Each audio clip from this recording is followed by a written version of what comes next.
ભરૂચના આલી માતરિયા તળાવ વિસ્તારમાં આવેલી વર્લ્ડ ટ્રેડ સેન્ટર શોપિંગ સેન્ટરની કન્સ્ટ્રક્શન સાઇટ પર કમ્પાઉન્ડ વોલ અચાનક ધરાશાયી થઈ હતી। ઘટનાની જાણ થતાં જ પાલિકાની ફાયર બ્રિગેડે તાત્કાલિક રેસ્ક્યુ ઓપરેશન હાથ ધરી કાટમાળ નીચે દબાયેલા લોકોને બહાર કાઢ્યા હતા। આ દુર્ઘટનામાં 21 વર્ષીય આશીષ વસાવા અને તેમના પિતા અશ્વિન વસાવાનું મોત થયું છે, જ્યારે પરિવારની 2 મહિલાઓને સુરક્ષિત રીતે બચાવી સારવાર માટે હોસ્પિટલ ખસેડવામાં આવી છે। ગત રોજ ભરૂચ શહેર સ્થિત આલી વિસ્તારમાં 2:30 વાગ્યાની આસપાસ એક દિવાલ ધરાશાયી થવાનો બનાવ બન્યો હતો, જેની જાણ 2:35ની આસપાસ કંટ્રોલ રૂમ ભરૂચ ખાતે થતાં ભરૂચ ફાયર બ્રિગેડની ટીમ તાત્કાલિક ઘટના સ્થળે આવી પરિસ્થિતિ જોતા ત્યાં 2 ઈસમો દબાયા હોય તેવી માહિતી મળી હતી, જેની મદદથી રેસ્ક્યુ ટેન્ડરમાંથી અમારા જે આધુનિક સાધનો છે તેમાંથી એક રેસ્ક્યુ જેક દ્વારા તેઓને તાત્કાલિક અહીંયાથી રેસ્ક્યુ કરી સિવિલ હોસ્પિટલ ખાતે ખસેડવામાં આવ્યા હતા। મારું નામ વસાવા કિશનભાઈ પ્રમોદ છે। હું આલી માતરિયા તળાવમાં રહું છું। આજ રોજ અમારા ફળિયામાં એક દુર્ઘટના બની છે। તેમાં એક ઘરના 4 સભ્યો હતા, એમાં 2 જેન્ટ્સ હતા, 2 લેડીઝ હતા।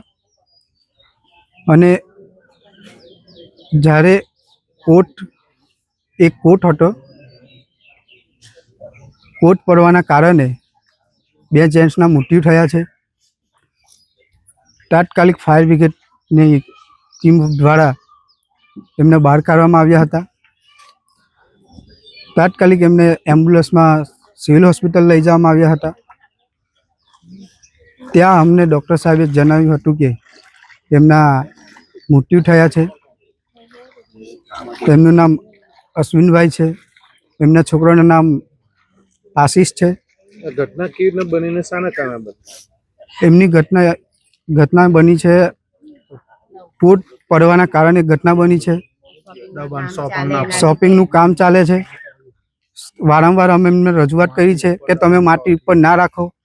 કોટ જૂનો હતો અને એ જૂના કોટની આજુબાજુ માટી રાખવાના કારણે એ કોટ નમી પડવાના કારણે આજે 2 જણના મૃત્યુ થયા છે।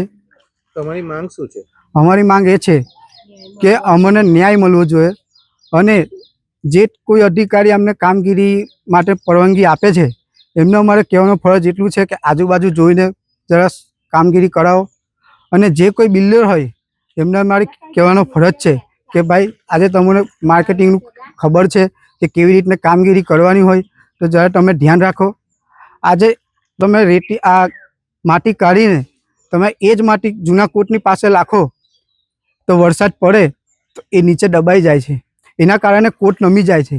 આજે એ જ કારણના હિસાબે 2 માણસની જાન જાય છે।